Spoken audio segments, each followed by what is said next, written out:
சில பேஷண்ட்ஸ் வந்து டாக்டர் என் பேரண்ட்ஸ்க்கும் இதே மாதிரி தான் நிறைய சொத்தை இருந்தது, சீக்கிரமாகவே பல்ல எடுத்துட்டாரு, அதனால தான் எனக்கும் இதே மாதிரி நிறைய சொத்தை வருது, இது ஜெனட்டிக் இஷ்யூவா அப்படின்னு கேட்குறாங்க. டிகே வந்து ஜெனட்டிக் இஷ்யூ கிடையாது. அதாவது பல்லு அலைன்மெண்ட், இப்போ பல்லு முளைக்கிறது, தூக்கலாக வர்றது, இல்லை க்ரௌடடாக முன்னும் பொண்ணுமாக வளருது, எனாமல் ஃபார்ம் ஆகுறது, இதெல்லாம் தான் ஜெனட்டிக் இஷ்யூ.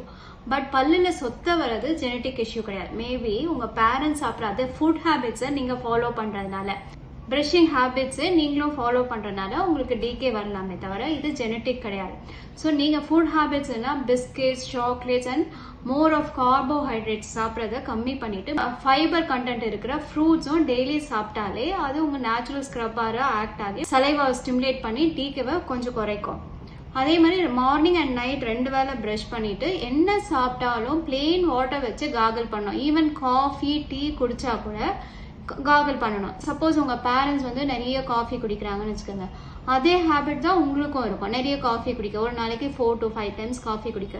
ஸோ இந்த மாதிரி இஷ்யூஸ்னால தான் டிகே வருமே தவிர என்விரான்மெண்டல் ஃபேக்டர்ஸ்னால, ஜெனட்டிக் ஃபேக்டர்ஸ்னால உங்களுக்கும் உங்கள் பேரண்ட்ஸ்க்கோ இல்லை உங்கள்கிட்ட இருந்து உங்கள் குழந்தைங்களுக்கு நிறைய டிகேஸ் வராது.